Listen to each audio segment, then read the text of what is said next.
Welcome into KCTV 5 Plus on this Friday morning, and also the very first day of spring, and it is officially spring considering the time now. So hopefully you all get out and about and enjoy the beautiful weather. I'm Janae Hancock here. I'm going to wait for some people to join in, and as you join in, happy Friday. We do have a lot to bring to you as far as your local news headlines are concerned. And then also we have an interview coming up a little bit later at 11:30 with a talk show host, Sherry Shepard. She'll be making her way to Kansas City a little bit later on next weekend. So something to definitely look forward to. Well, new this morning, immigration detainees are now being held in Leavenworth, Kansas. The core civic facility began housing ICE detainees overnight, more than a week after a city commission vote and over a year of community protest. KCTV5's Gabby Luma is in Leavenworth with the very latest details.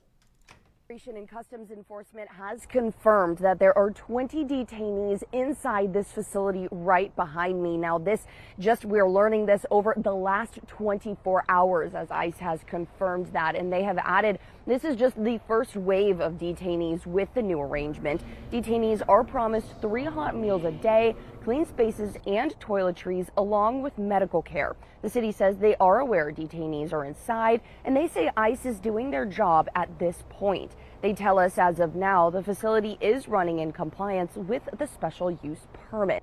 As for next steps, we will be getting in touch with ICE regarding that next wave of detainees and their plans for further on down the road. We will also be watching as the city continues to put together that community oversight board. For now, from Leavenworth, Gabby Luma, KCTV 5 News. Well, new here today, if you work for the unified government of Wyandotte County, Kansas City, Kansas, just got a lot more freedom in where you can call home. Commissioners voting 6-5 last night to end the rule requiring county employees to live within the county lines. This is a change that workers say was long overdue. County spent more than $7 million on overtime last year, partly because of staffing shortages tied to this policy. Mayor Crystal Watson cast the deciding vote, and she's asking the community to embrace what comes next. I need you to be a little more prideful and hopeful that we're going to continue to grow, that we're not going to fall back economically because people are going to leave. For every one person that leaves, another 2 may show up. Well, it took an average of 171 days to hire a single police officer in Wyandotte County just last year. Supporters say lifting this requirement could help change that. If your kid goes to a Kansas public school, it is almost time to put away that phone. Governor Laura Kelly signed a new law banning students from using cell phones, smartwatches, earbuds, and tablets from the first bell to the last. The ban kicks in this upcoming fall and covers lunch, recess, and passing periods as well. Schools have until September 1st to certify that they are in compliance. And one of the interesting things I thought that the governor said about this, Janae, was that she kind of wished they had a grandfathered in program, so school districts that already have their own cell phone policy, like I know we talked about Shawnee Mission and Olathe having their own policies, could be, they didn't have to follow this because it's like, the state coming in and overruling local control. But still an interesting thing now that this is coming from the state, just not going to be able to have them. That's right. From bell to bell, no cell, right? That is right. Bell to bell, no sale. Well, neighbors in Independence are racing against the clock, and a judge just gave them a little bit more time. A court temporarily blocking referendum deadlines in the fight over proposed $100 billion AI data center. Residents say the project could slash their home values by 30 to 50%, and they are collecting petition signatures to force a public vote. Well, any hope, we try not to lose hope. We're hoping we can stop it. We don't think we're going to, but we're going to keep fighting until the fight's over. You have to. Well, the city argues its charter does not allow a public referendum on tax abatements like this. A judge will hear both sides coming up on Monday afternoon. And I am actually going to skip forward here, Bill. Okay. So we are going to go straight to March Madness. I know a lot of people are locked in on that right now. Oh, yeah. Another big day of March Madness is in store. And this morning, Mizzou is setting up for their tournament run in St. Louis. Our KCTV5 sports team, they're spread out this morning. Marlia Campbell is in San Diego, California. She is following the Jayhawks. And Neil is right there in the Gateway City with the Tigers. So he caught up with the Tigers last night. And let's just say they are pretty happy to be playing very close to home. Good morning to you from St. Louis, Missouri in the Enterprise Center, where tonight the Missouri Tigers tip off March Madness against the University of Miami. Mizzou held an open practice on Thursday, and while the Hurricanes aren't very happy about having to play the Tigers in the Show Me State, the Mizzou guys are excited about it. You know, we got the advantage. We got great fans. It should be a great atmosphere. I'm excited for it. I'm excited for the energy. Definitely just like a home game, you know, so we're expecting the crowd to show up and show out, and probably a fun atmosphere, and we can feed off of that, so that'll be a plus for us. Mizzou's best player, Bishop Miazola Mark Mitchell, wants to end his career on a deep tournament run. I think it'll be huge, not only for me, but just for the community, for the people. Mizzou hasn't done anything special in the tournament in a long time, so I just really want to do that for the people and just leave a lasting legacy. We'll have March Madness reports all day long here on KCTV5. In St. Louis, Neil Jones, KCTV5 Sports. And the Tigers and Hurricanes, they tip off tonight at 9:10. All right, let's talk about KU. They haven't reached the Sweet 16 since they won the national championship back in 2022. Marlia Campbell is in San Diego with more.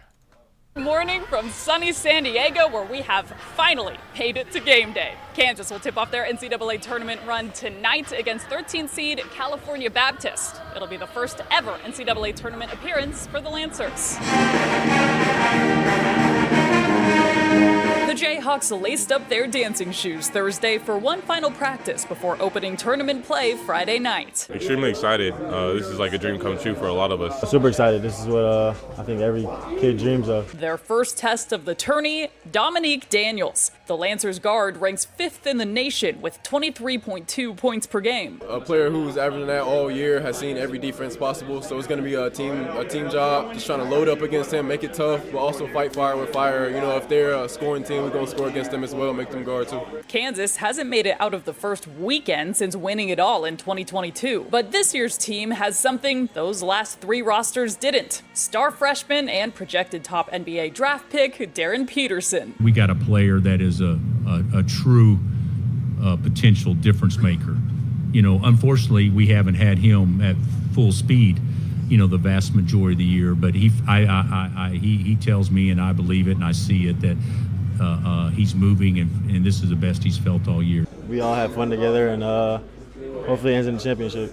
Tip-off is at 8:45 tonight, right here on KCTV5. Reporting in San Diego, California, Marlia Campbell, KCTV5 Sports. And here is the full slate of games. I'm actually going to get rid of this lower third so that you can see everything coming up on KCTV5. And we have 4 good ones, ending with the KU game. Also, be sure to tune in to In the Paint at 5:30 as our sports team breaks down all the action. A very, very exciting day. Very exciting time. Yeah, Kentucky getting ready to tip off here in just a few minutes right here on KCTV5. Let's talk about this. Stress, anxiety, trauma, right? Most of us carry it. A few of us know how to let it go. It just feels like that weight lives in our entire bodies. KCTV5's Lauren Magarino shows us how a Kansas City woman is using the power of breath to help people heal, and the science behind it may surprise you. It's a Saturday night in Lenexa, and some 50 Kansas Cityans are feeling a high without a drug or drink. Each person releasing their worries, their traumas, by harnessing their breath. This is 9D breathwork. You got this. You got this. And in this symphony of sound, Colette Wilson is the conductor. Remember, you're safe. I knew even before 9D was a true entity that I was going to be involved with it. So I was there from the very, very inception. Wilson is just the third of more than 90 certified facilitators around the world, guiding people through this global wellness movement. So it was bringing science and modern technology with the ancient wisdom of the breath and bringing them together for these amazing experiences.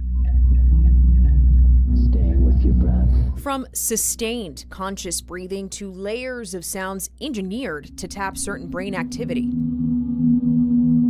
And what begins to shift is the nervous system. The fire within me remembers. The goal, as Wilson explains, is to release trauma by regulating the nervous system. We have so much neuroscience behind what's going on with breath work that it's no longer woo-woo, it's actually woo-true. When it comes to research on breath and its effect on the brain, neuroscientist Jack Feldman is one of the pioneers. Imagine you're walking on dirt, and you're walking around in a circle, and you keep walking and walking and walking. What happens if you keep walking enough? You're going to start to create a little bit of a ditch, and the ditch will get deeper and deeper and deeper. And that, you might say, is analogous to what happens to people who have severe cases of depression and anxiety, that they have this set of neurons that are strongly connected to each other, and the activity keeps reverberating around that circuit. But you can actually disrupt those circuits just by changing your breathing pattern. Feldman says doctors now use breath work as a therapy to treat patients diagnosed with depression, anxiety, and panic disorders. As for 9D breath work, he says the jury is still out on how far adding types of sound can go, but believes people can test it themselves. Protected by ancestors. So, scientists have to be skeptical, not cynical, but skeptical. Let's see the data. And in this case, I think individuals can say, okay, I'm going to do the experiment on myself. Give it a shot.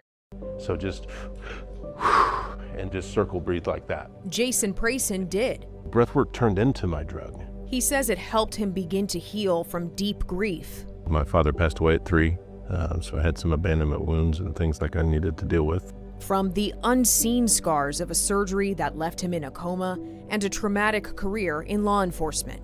And of course, Machismo won. I didn't do anything with it. Ended up getting divorced a year later and spent the next 13 years on PTSD meds and just living life, drinking a lot.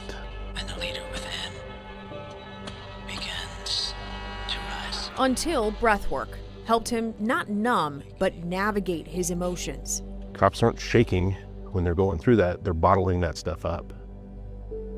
And it doesn't release when you sign off at the end of the shift. It doesn't come out of your body. Prayson is now a 9D facilitator himself, hoping to help first responders. You need to impress. Wilson's mission is also personal.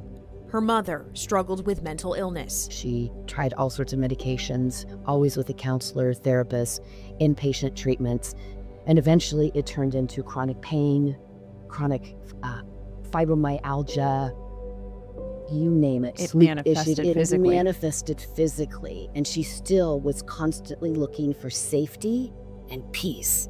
And she died at 55, not finding any of that. Yeah. And I turned 55 this year. And this is my gift. It's my gift to Kansas City because I know this would have saved my mom's life. She opened Still Point Studios to offer 9D breathwork. Only 2 months in, she's sold out every session. So in the chaos of life, what could our community look like if everyone slowed down and took the time to breathe and rewire their nervous system? I was a cop. I came home unregulated. I brought that trauma from the field to my family. And they had the repercussions of it. And being able to talk to them and have conscious communications now and apologize and hear them say, "It's okay, Dad." There's something powerful here. It's been repairing for your family. Yes, absolutely. I have this vision and this mission of Kansas City. We're already known as the Heartland, but Kansas City actually being known as a regulated community. Like the ripple effect of one person having a regulated nervous system is exponential. In Kansas City, one breath at a time, Wilson is betting that healing one person heals a community. You are home. Welcome back.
Dr. Mizrahi, thank you so much for sitting down with me today. We're raising awareness during Colorectal Cancer Awareness Month. This is actually the most beatable and preventable cancer, but it's also the number one that's killing people under the age of 50. Could you walk me through why that is?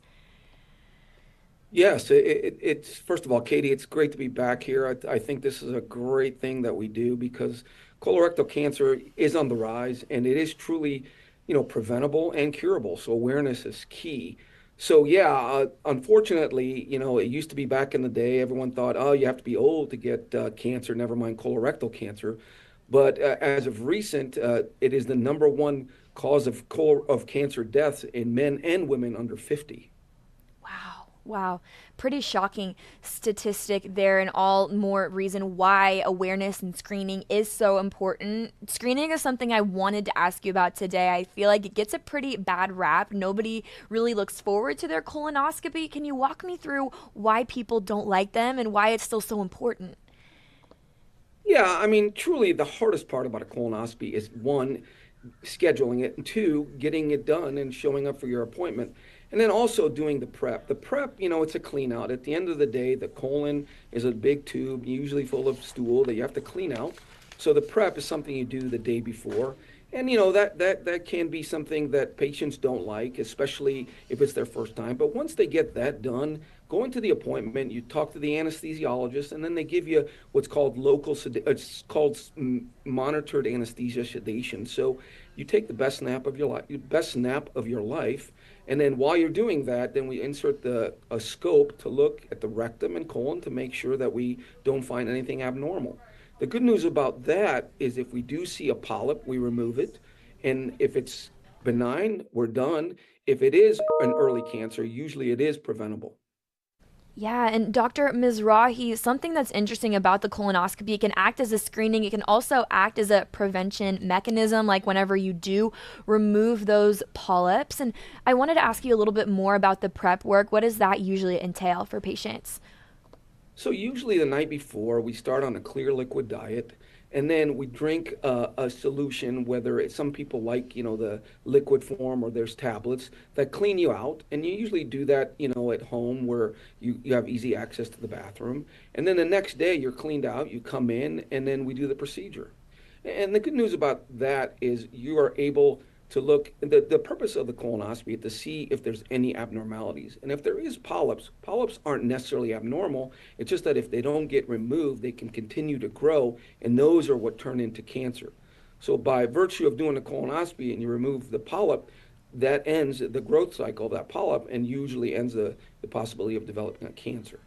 Yeah, doctor, thanks for walking me through that. Now, this is a cancer that has really made headlines in recent years with Chadwick Boseman and James Van Beek. They both died in their 40s of colorectal cancer. It's so shocking to hear these big names not only affecting them, this is affecting so many people here in our country. Why is it important to talk about this?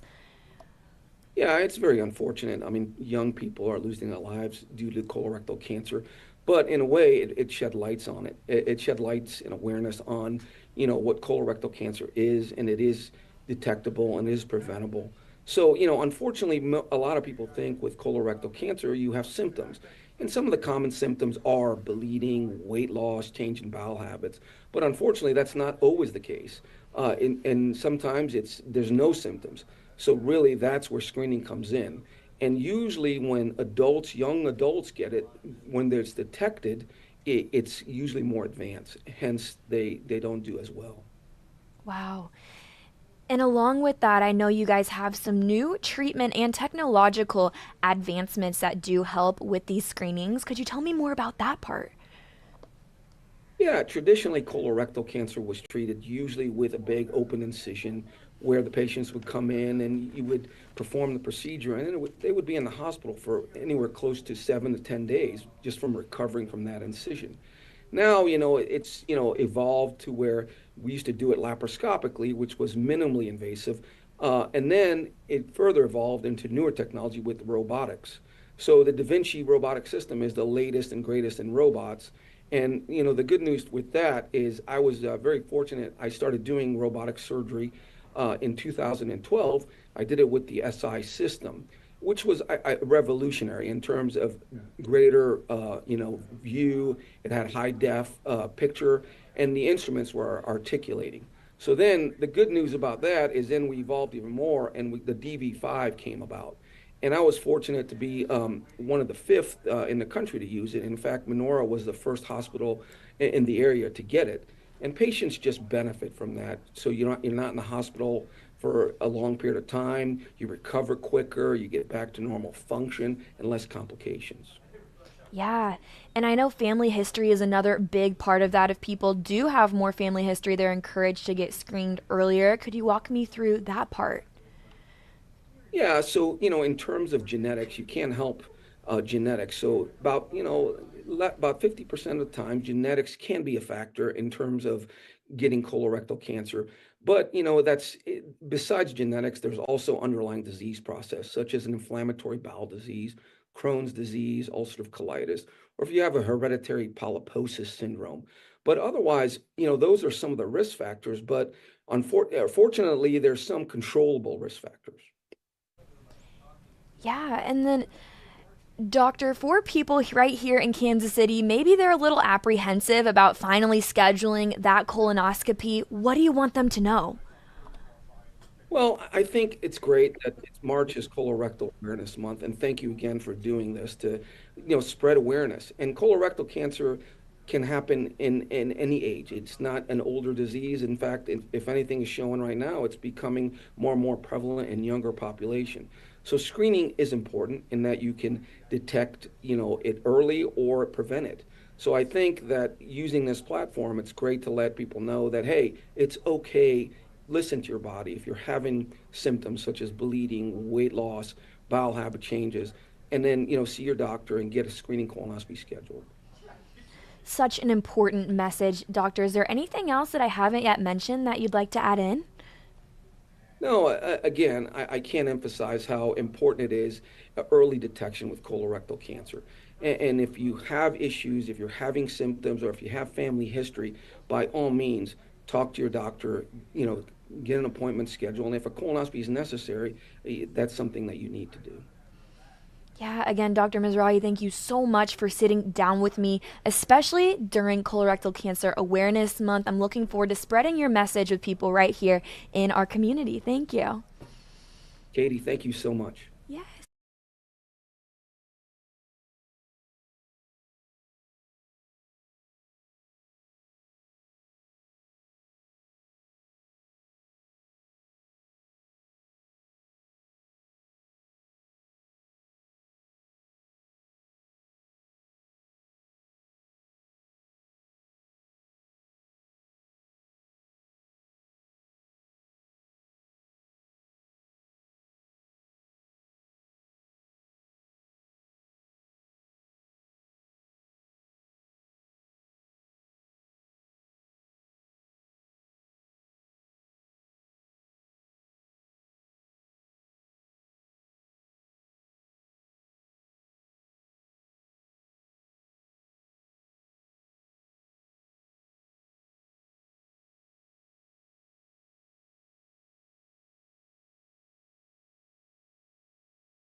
Welcome back into KCTV 5 Plus on this Friday morning. Daytime Emmy Award-winning talk show host, comedian, and actress Sherri Shepherd is hitting the road with her brand new stand-up run, the Make It Make Sense comedy tour, bringing her razor-sharp wit and real-life storytelling to audiences nationwide. And she will be in Kansas City at the Uptown Theater next Saturday, March 28th. And she is actually joining us this morning. Sherri, thank you so much for taking the time to join me. I'm Janae Hancock. How are you doing this morning? Hi, Janae. It's nice to see you. Nice to see you as well. Such a pleasure to meet you. And you know what? Kansas Cityans are so excited for you to make your way here next weekend, next Saturday to be exact, to bring your show here. So let's jump straight into it. Explain how this tour came about, and especially the title, Make It Make Sense Tour. How did that come about? Oh, I just love doing stand up and being able to connect with fans on a personal note without anybody except me. And I love to tell stories. So I said, I want to do a tour. I haven't done a big major one. So this is a lot of fun for me. Make It Make Sense is just, I'm trying to navigate this entire world of being a parent. It's not the same as it was when my son was 3 and thought I was the prettiest woman around and wanted to marry me. Now, for some reason, when I breathe, it gets on his nerves. And, I was just like, I even asked him, I said, like, he's ordering all this food. And he doesn't know anything about money. And I go, where are you, you're ordering all this stuff, you're buying all this stuff. Like, how are you getting this money? And he goes, from the cloud, Mom. Like, I'm the dumb one, which is what all kids are doing. Even dating, Janae, like, I don't like men to send me texts. When they say WYD, I'm trying to figure out what that means. I thought it meant wash your drawers, but apparently it means, what are you doing? I don't come from that school. I come from the school of, do you want to be my girlfriend? But now my TikTok therapists say, no, you got to wait 48 hours before you respond. And this season, I don't remember who's texting me if I wait that long. So I'm trying to make it make sense. I love it. What are you doing? WYD. I have never heard that one. So that's funny. What you think it is. Okay, so I was going to ask you, what do you think, or what was the last thing that did not make sense this week for you? What has happened here recently? The last thing that did not make sense for me. Beyond your son. The last thing that didn't make it make sense to me, it all relates to my family. I have to let everybody know, my talk show is canceled. Can't buy you another car. Can't put money on your books. Can't pay for your college education that you've been a serial. I got one cousin, she's got her PhD, her master's. What more can you get on my money? So that's probably one of the things I'm just like, doesn't make sense to me. And you touched on it. So before we touch on the rest of your tour and come back to that, you have done interviews saying that you were disappointed about your talk show ending after 4 seasons, but also that you're not going down without a fight. So I do have to ask you, just how are you really processing that moment right now, and how are you channeling it into this tour, and what comes next for you, Sherri? Well, I'm so grateful because I got to have 4 years of a talk show, which is something that a lot of people can't say. So that I'm grateful for. I'm disappointed because I've created this whole, this whole place of family. And there's a lot of really talented folks who work on my show that make it look easy when, the average person watches it. And, they made that their home. And we won't have that any longer. So, it's always disappointing, but a transition and shifting, you got to grow, and growth is never comfortable. So I'm trusting that everybody's going to have something else that they go to. And I'm glad that we got to make people laugh for 4 years. 4 years, and a successful show, if I do say so myself. I know my grandmother, she watches you faithfully. She is a huge fan. She has been for years, even when you were on The View as well. So I have to throw that out there. And my mother as well. So what would you say is the biggest difference between making a studio laugh at 10 a.m. and then also standing in front of a live audience at a theater on a Saturday night? Well, live audience at a theater on a Saturday night, it's direct. Like, I know exactly how I'm affecting people. As opposed to being on TV. My studio audience is very important because I can hear the laughter. I don't know if I would want to do stuff without an audience. I can, but I don't like it. Because when I have an audience and I know how things are, going, where I can shift with my material, and I don't get to hear the people who are watching me, like your grandmother. I know she probably loves it and laughs, but I don't get to hear that. I have to trust that what I'm saying is affecting your grandmother and your mom so much that they're going, "That Sherry's so crazy." But it's very different standing on a stage and looking into somebody's eyes and saying, "Why are you going to the bathroom again while I'm talking?" And playing with that person. Yeah. I love it. I know that what my stories are just making you forget about a lot of stuff. Right. You get that human interaction when you're in front of them. I definitely get that. So you launched the Seasoned and Single Club. What have viewers really surprised you with in their dating stories? And why did you decide to do this? I wanted to because I think a lot of women my age sometimes feel, not seen or acknowledged. And it's also a new dating world, trying to navigate these apps and trying to navigate how, you're supposed to respond to people. And I just wanted to create a community to let folks know you are seen, you are acknowledged. What you're doing is fine. It's okay to take a break. It's okay to say no. And it's been really pretty cool because so many people have responded and left tips and advice and what their life has been like. And it's just encouraging for other women. And another thing that you're doing, because you have your hand in so many different pots right now, focusing on so many different things, but you built a platform for comics. It's called Laugh Lounge. So what has it been like seeing those rising comedians, and what kind of advice are you giving them during this time? I'm just telling them to keep striving for your dream. And I love to tell women there's a lot of room here at the top. There's a lot of money to be made. Don't let people think, oh, don't start thinking, oh, everybody's doing it. Why am I so special? Because you are special. And there's things that you'll be able to say to an audience that I won't be able to reach them with doing my material. So I love being able to give people a platform that maybe an agent will be watching, maybe a manager will be watching, or if anything, they'll get a great piece of tape to be able to get more bookings. So I just love that I can do that for my fellow comics.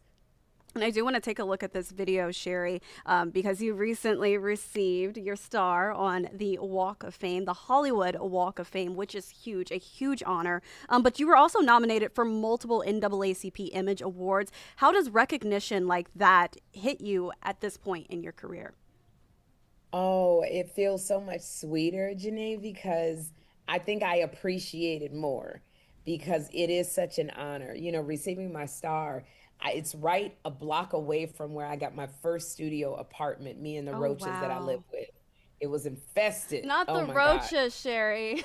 Oh, girl, everybody moved in with me. It was horrible, horrible. Not But I used to walk down Sunset in Hollywood and look at those stars and say, wow, Lord, could that happen to me? That's one of the dreams I never told anybody. So for it to happen was such a big deal. And around the corner from where I was struggling as a comic. And now, my star is there. I'm across the street from my best friend, Niecy Nash, and across the street from J-Lo, kitty corner from Mariah. Like, what? It is such an honor. And it just means I hope that somebody walking past my star will be inspired the way I was looking at other people's stars. And you know what? Speaking of that inspiration, you've touched on your setbacks. You've been very open about it, but you also have touched on the fact that you're not giving up. You've been very open about that as well. So for a young girl who may be aspiring to be a comedian right now, or anyone else, or anything else, I should say, what is your message to them right now, looking up to you, watching this interview, or going to Kansas City's Uptown Theater next Saturday? What would you tell them? Well, I'd say if you're young, if you're in that young season, 20 and 30s, take big risks because you have enough room to get up and try it again. Take the big risk. Say no. Learn to say no and set your boundaries. And also for those who are in my season, don't give up because sometimes things happen later in life and that's when it's the best. And I would say to everybody, if you can just get past the fear, that's where all of the blessings are on the other side. That's where all of the open doors are on the other side of fear. I love it, Sherry. Such inspiring words. And one final thing for you. Why should Kansas Cityans, I should say, make their way to Uptown Theater next Saturday? Why should they show up for you? Because if you want to laugh, if you want to just get a little bit of escape, if you just want to not think about anything and just laugh, laughter truly is medicine for the soul. So just come, let me do the heavy lifting. I will be the one to make you laugh. I guarantee it. Just sit back, date night, girls' night. I'm trying to get away from my kids' night. I'm lonely night. Whatever night it is, take a nap first and come on over and have fun with me. And you know what? My mom will be in town next weekend, so I might have to surprise her and come on out to the show. Sherry Shepard, thank you so much for taking the time to sit down and chat with me, as well as the rest of Kansas City. Again, Sherry Shepard will be at the Uptown Theater next Saturday, March 28th. Thank you so much. Thank you very much, Janae.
If you think Kansas is just flat fields and wheat, you have not been to Wilson. So this is nestled along the post-Racine Byway. This town is the gateway to the clearest lake in Kansas and also some of the most rugged mountain biking trails in the Midwest too.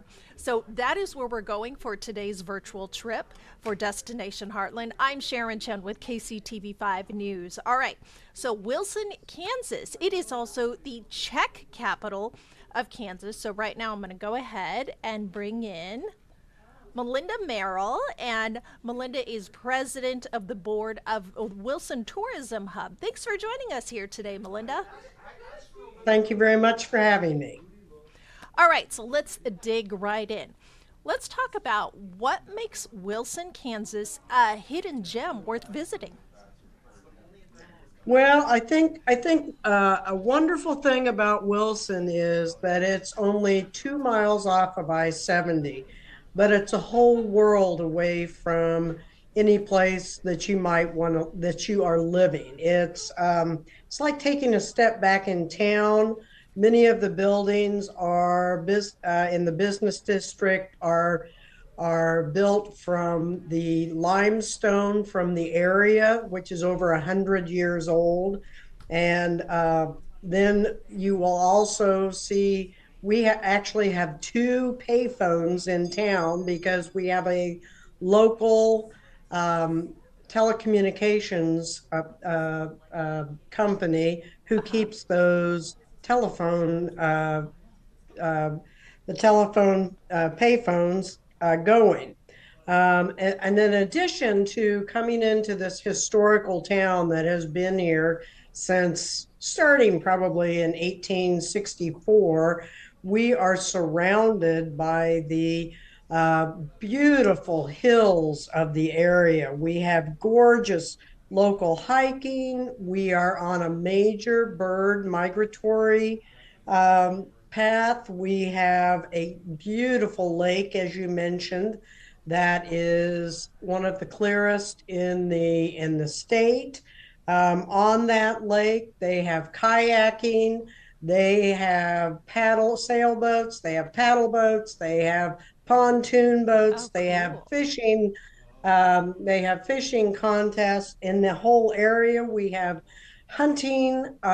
So it's a great area to either come and study the historical nature of the town or just get out in the quiet of a small town. You can actually hear church bells ring. People wave to you when you walk across the street. It doesn't matter if they know you or not. So it's really a bygone era. Oh, that sounds amazing. So let's dig into a little bit about what we talked about at the top of the show, which is Wilson is the Czech capital of Kansas. So let's talk about that because this in itself is so much of the rich history that you can find in Wilson. That is absolutely right. So officially, Governor Docking proclaimed it the Czech capital of Kansas in 1967.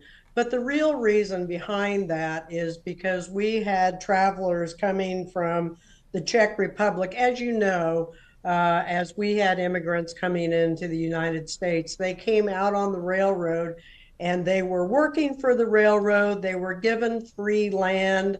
Um, and so if one immigrant came, all of a sudden you had all these other immigrants coming, and it became a bohemian community as these people were coming on the train to come here. Now, a lot of these immigrants, some came through New York, some came through Chicago, some came through Pennsylvania, but they all came from a certain area and they settled in Wilson, Kansas. That is neat. So then, given this rich history with the Czech connection, do you see some of that in the architecture and the landmarks in Wilson?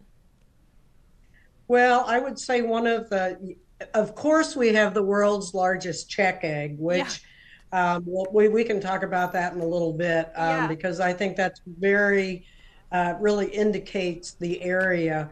But I can remember we have interviews with some of the older members of the community who told us how those limestone logs were raised to make these buildings. Oh, wow. And it was done by a horse and one man. One of the buildings in particular, the Czech Opera House, was a takeoff on the Opera House that they were bringing from the Czech Republic, and they wanted to recreate what they had there, the operas, the shows, something they called sokals, which are a gym. It's a gymnasium, and they would do competitions with the other sokals in the area. So yes, you could see that was all part of you have to use what is there to make your buildings, and the stone is definitely what was there to make the buildings. The people who came out weren't necessarily stone masons or any of that, but they quickly learned the agriculture. They quickly learned how to make the buildings. There are no there we don't we're not a wooded area, so what you make buildings with is going to be the stone.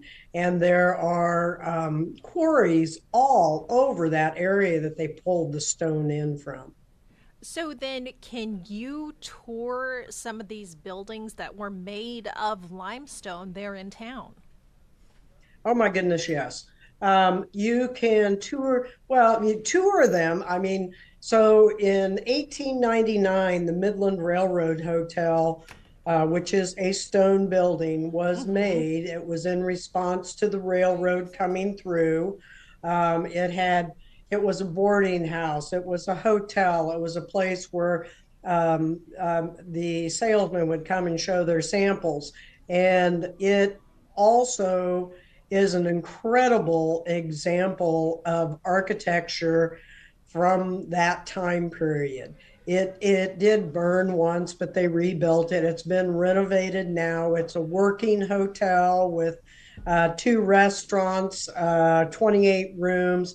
You can go in that. You can sit in the parlor. You can enjoy yourself. Across the railroad tracks, we have the Czech Opera House, which did burn down at one point in time, but is amazing because you can walk into that building and you can see the way the inside of how that stone all fits together. And then you walk down to two buildings, and there's what used to be the recreate. Well, actually, in the early 1900s, they had a second floor that was completely open, and they showcased tractors. And then they had a restaurant on the first floor. And you can walk in that building, you can see exactly the way those structures were made. You can, the entire town is is amazing because you can see the way the stone was built. We have kiosks in front of all the historical buildings that actually say what the building was, what it became. We have a bank building there from the early 1900s. We have a gorgeous Catholic church, a gorgeous Presbyterian church, a gorgeous Methodist church that were all built out of stone, which are all still functioning. And people can go and they can either go to church there or they can just visit, whatever they'd like to do. But yes, you definitely can see how those massive buildings were built. Oh, wow. And I bet that architecture is just beautiful too. That is so interesting. On top of what we've already talked about, which we've already talked about so much there in Wilson, let's talk about the big attractions in town. And one of them we talked about is the clearest lake in Kansas. Tell me about this. Well, the Lake Wilson is a beautiful lake. It is it has swimming beaches. It has a marina. There are many fishing competitions on there. You see water skiing on there. You see kayaks. You see sailboats. It's a beautiful lake and very well used. People like to come there are parks all the way around it. So you can either tent camp, you can pull up your RV, whatever the case may be. And then what's perfect is then you can go back into town. You can, if you don't want to cook over the fire, you can cook, you can go to the hotel and have dinner. You can go see the largest world's check egg in downtown Wilson. We have a snack shack there that has lots of hamburgers and stuff that you can go and visit. I mean, it's kind of the best of both worlds. But I will tell you that that Epic Bike Trail is also amazing out there. That is really, that whole area is just an amazing place to take your kids and enjoy the outdoors and still be able to come into town and live that life of a rural community. That's so neat. I was actually talking to our meteorologist, Warren Sears, about Wilson, and he knew all about it. And the first thing he told me about was the lake. He said it is so clear that you can go out and you see right to the bottom. And then the second thing he mentioned was the epic trails. So well known out there for sure. And it sounds like it's a great place for a lot of family fun out there. It is a lot of family fun, and not very far away, the other direction on I-70 is the Cheyenne Bottoms, where we have migratory birds actually going over Lake Wilson, going over Wilson.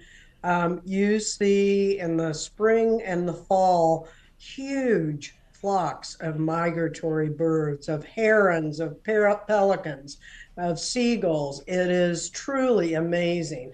And I will tell you the other thing, if you are an astronomer and you like to take your kids out in the country and look at the stars, because we don't have a lot of the white light, it's a great place to learn about all the constellations and actually see any type of uh, constellation you want to see, any solar eclipses. Beautiful, beautiful place for that. Oh, I bet. I bet because you are away from the bright city lights so you can actually see it. So that is nice. That's exactly right. And can I mention another thing Uh-huh. about the town? Because this at one point in time was below the ocean, we have a tremendous amount of fossils. And I have to say for kids, I mean, I know as a kid, I used to comb those hills to find different fossils to take home. And you can even find shark's teeth. And also in that area, because we had a lot of Native Americans, you can find arrowheads. So it's there is a lot of things to investigate while you're there. Yeah, it sounds like it for sure. Let's talk about, on top of all the things that we already talked about as far as attractions, what are some of the most iconic sites that people should see there in Wilson? Kind of put on their must see list. Okay, well, number one, they must see. Um, this was kind of hard to tie this down. They must see the world's largest egg, but along with the world's largest egg, there is a museum that was dedicated to Betty Kepka. And Betty Kepka is the one who taught all of the school children about the motifs of the Czech egg, which is different from the Ukrainian Pysanky. Two different types of motifs, but her family was from the Czech Republic, and she became an art teacher in Wilson and taught that skill to a lot of the Wilson kids, which I think is really amazing. And there is a museum that's dedicated to her that I think is incredible to see after you see that egg, so that you kind of understand what that is. Another thing that I think is so, because this is such an old town, there is a round structure that used to be a water tower, and this was in the early 1900s, and then became a jail on the bottom. And you can still see into the jail, which I think is really fun. Um, I I think a lot of people enjoy that. And I would be neglect if I didn't mention the Midland Railroad Hotel, because that is a fully functioning stone building with a restaurant. And we have a 1907 barn that sits next to it that we use for meetings. And the fascinating thing about that is the barn used to be in the parking lot behind where it is now, because Wilson used to have a racetrack, and that used to be a stud barn for the harness horses. And then when that was no longer going, a farmer moved it out in the country. And then 4 years ago, it was moved back in, and now it is a restaurant, bar, meetings. We have festivals that are out in the lawn. An unbelievable facility to believe, number one, that was built in 1907, and number two, that it went all the way out in the country and came all the way back in one piece. Oh, wow. Which I think, and we do have a video of that, I think that is just amazing. So I do think that is a fun thing to see. I think also there is, because we are a Czech community. A couple of years ago, we brought a Czech artist from the Czech Republic over to spend a month in Wilson. A, um, a limestone table that is outside the hotel, but he also painted a mural using the motif, the village motifs from his Czech Republic home on a barn as you come into town. I think that's just an incredible thing to see, because it's the same type of images that you see on a lot of the Czech ware that comes to this country. That's so neat. And you know what is so neat about this is it seems like there's such an appreciation for art there because of, the Czech egg and the murals and everything.